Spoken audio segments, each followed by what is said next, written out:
Welcome everyone to Nerd of the Rings. Today we've got a really fun unboxing, a little smaller scale. We've got a series of hobbit holes to open today.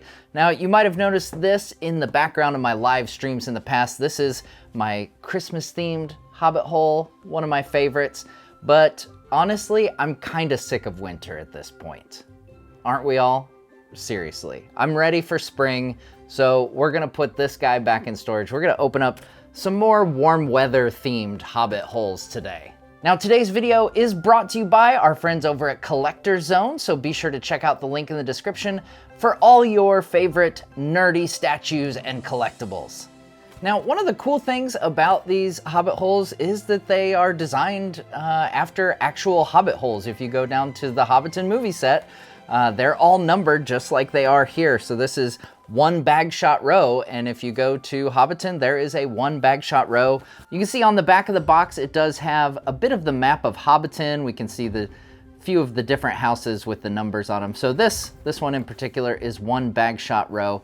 So we'll start with that and work our way up to the big guy here, which is the Hobbiton Mill and Bridge. One of the coolest places just to chill and hang out there in Hobbiton.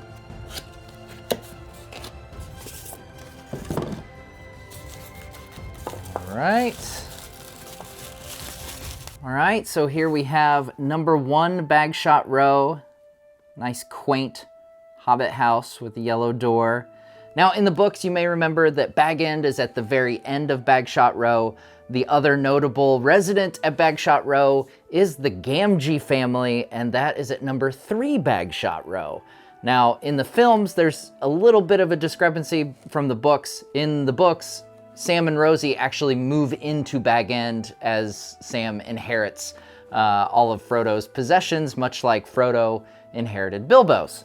But in the films, obviously they have Sam return to number 3 Bagshot Row, which is also incidentally replicated. They have a hobbit hole for Sam's house as well, which is really fun. All right, next up, let's take a look at this fun Halloween themed one. I really like the holiday themed ones, and I think I'm gonna make it a thing in the background. I brought out the Christmas one for all of winter, and I think I'm gonna try to keep up with it and change these in the background of my live stream setup for each holiday. So if you don't see my Halloween one out and we get to October, let me know in the comments, call me out on it, that I need to pull out the Halloween themed one. So this one, the address is 16 Hill Lane. And I believe they actually have a regular version of this one as well. So if you really wanted to, you could have the regular version out during the rest of the year and then pull out the Halloween one. So for those of you who are big Halloween folks, I would imagine this will be a favorite of the hobbit holes. Oh, look at that. Some big pumpkins. We've got a scarecrow here, which is really fun. And then obviously the highlight, we've got the jack-o'-lantern door, which is really cool. I gotta say, I just really like these seasonal themed ones. They're the holiday ones. They're just so fun, and you know, it lets the folks at Wētā really make these thematic and flex their creative muscles. I mean, obviously they do that all the time with the tremendous work that they do. I have to admit, I kind of like the idea that there's a hobbit who gets really into the Halloween season. Like, you all know, you all have that friend who's like super into Halloween. Some of you, I bet, are that friend who gets super into Halloween and would repaint their door like a jack-o'-lantern every year and then paint it back to green or yellow the rest of the year. All right, next up, we have one, maybe this would be a good one for the folks who like fall, but aren't super Halloween-y. This one's got a tree, it looks like, with some nice fall colors. So maybe this is for the less Halloween-oriented folks out there. Now, for those of you not aware, maybe you didn't catch it in any of my previous videos, but Smial is the name of hobbit holes. That's just another name for a hobbit hole. And yes, it is pronounced Smial. I know in Rings of Power Season 2, they said Smeal. Is really weird. It made me, ugh. Yeah, so Smial. It's pronounced Smial.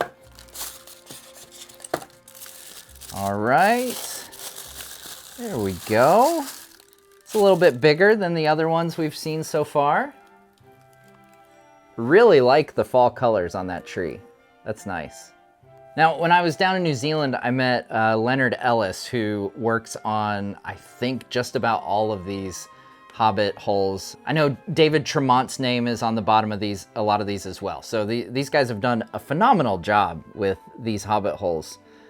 Just a really fun collectible that, you know, we see a lot of big statues, obviously, that we do here on the channel, and those are really fun, but there's something charming about just a little Hobbit hole that can sit in front of your books and not like hide all your books and stuff behind. You kind of have to make way for either books or one of the 1/6 scale statues. These can just sit right in front of the books. It's kind of nice scale-wise.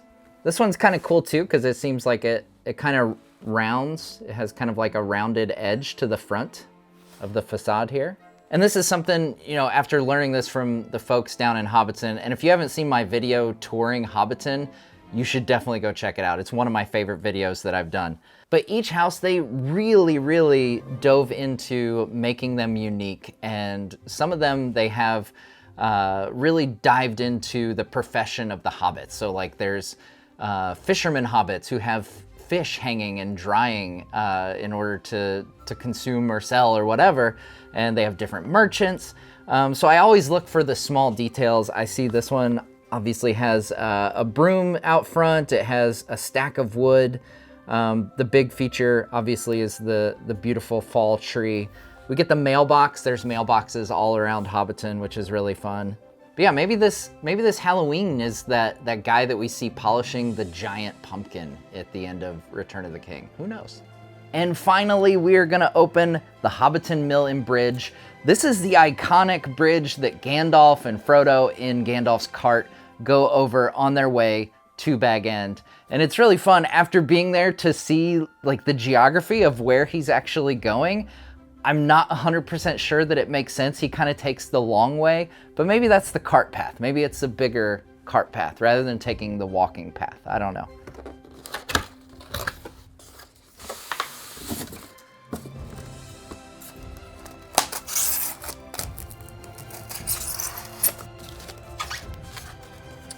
Right. Already much bigger than the Hobbit holes. There we go. Look at that. That is a pretty good sized piece there. Such a cool location. I just love the sound of the water running as Gandalf is coming over the bridge in his cart. Just such a great, beautiful shot from the films. See, we have a little dock with a boat there. Now, seeing the first half of the bridge makes me wonder what it would look like if they continued this with the Green Dragon. I don't know if that's the plan or not, but they did recently, Wētā Workshop teased on their social media accounts that they are coming out with a limited edition statue of the Green Dragon Inn. So very, very curious to see what that looks like, especially in a limited edition. I'm guessing that's gonna be a pretty intricate piece. Now, in the movies, when the hobbits come back at the end of the Return of the King, obviously the mill is still standing and fine because the Shire is still fine, right? But we know in the books, there's the scouring of the Shire. So it might interest you to know that in the books, this mill is actually torn down and replaced with a brick building. And at the end of the scouring of the Shire, after the hobbits reclaim their land and drive out the ruffians and everything, that brick building is then torn down, and presumably they would replace it with hopefully a nice updated mill for the future. As always, I'm super impressed with the work that Wētā does. I mean, the details on this with the tiny bricks and the adornments on the doorway, or details like the roofing. You know, you can see like the individual strands of straw here. It's just really, really cool how even on these tiny hobbit holes, they're able to work in so much detail and charm.